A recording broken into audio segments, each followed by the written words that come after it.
Hello guys. Sa videong ito ay tatalakayin ko naman yung supplementary angles. Last time, I presented how to solve the complementary angles. Tulad na nasabi ko, this is a series. Okay? This is all about angle theorems. Okay? So, iniisa-isa ko lang. Okay? So, this time, uh, about the supplementary angles. Sabi nga dyan, supplementary angles are two angles that the sum is 180 degrees. So because of this theorem, we can solve the angles. Basta lang nasabi doon na ito ay supplementary angles. So masosolve na natin. Tulad na ng ating halimbawa ngayon. No? Yung isang angle ay given 80 degrees. Therefore, the other angle can be solved using that theorem. Ano yung theorem? Sabi doon, the sum of two angles is 180 degrees. Again, pwede ba yung tatlong angles na matawag na supplementary angles? Of course not, hindi pwede. When we are talking of supplementary angles, we are just talking of two angles. So dito, yung ating angle CAB is equal to 80 degrees. So, ang tanong natin, ano naman yung measure ng kabila nito? Nitong DAC. Okay, angle DAC. Yun ang tanong.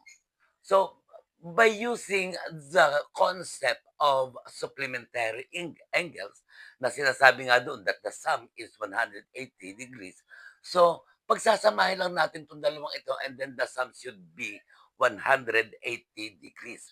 Okay, so angle CAB plus angle DAC is equal to 180 degrees. Okay. So angle CAB ay given. That is 80 degrees. So angle DAC equals 180 degrees. Okay. Okay. Let us apply the addition property of equality para ma-eliminate natin dito sa left side ang 80. So that is, lagyan natin ang kanyang additive inverse to eliminate 80. Okay. Ganon din sa kabila. Okay, so natira na lang natin dito ay angle DAC equals, okay, that is 100 degrees. So that's it. Yun na yung ating sagot. Okay, using the angle theorem, particularly the supplementary angles. Okay. So let us have another example. Okay, if we will integrate algebra in this theorem, uh, madali pa rin nating mahanap ang measure ng angle. Okay, halimbawa tulad nito, we don't know yet the measure of each angle. Pero makakatulong yung idea, yung theorem na ang sinasabi doon, the sum of two angles is equal to 180 degrees. So, kapag ganito, we can find the measure of each angle by finding first the value of x. So, let us try. So, ganito lang, pagsasamahin lang natin ang dalawa na measure ng angles and then it will be equal to 180 degrees. So,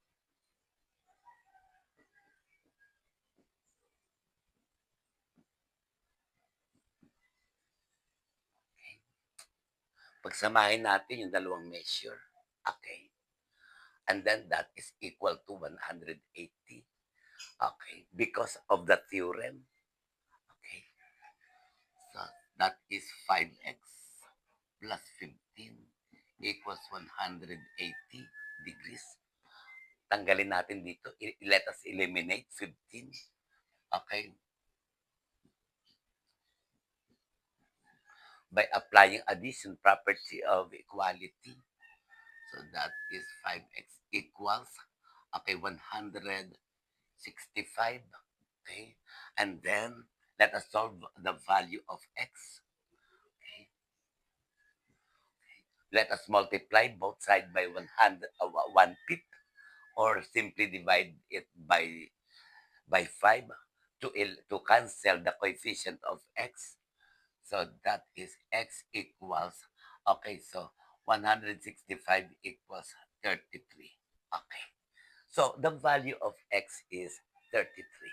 Okay, let us just substitute. The first angle measures 2x plus 4. So that is 2x plus 4 equals. So 2 times 33 plus 4 equals 66 plus 4 equals 70 degrees. So the measure of the first angle is 70 degrees.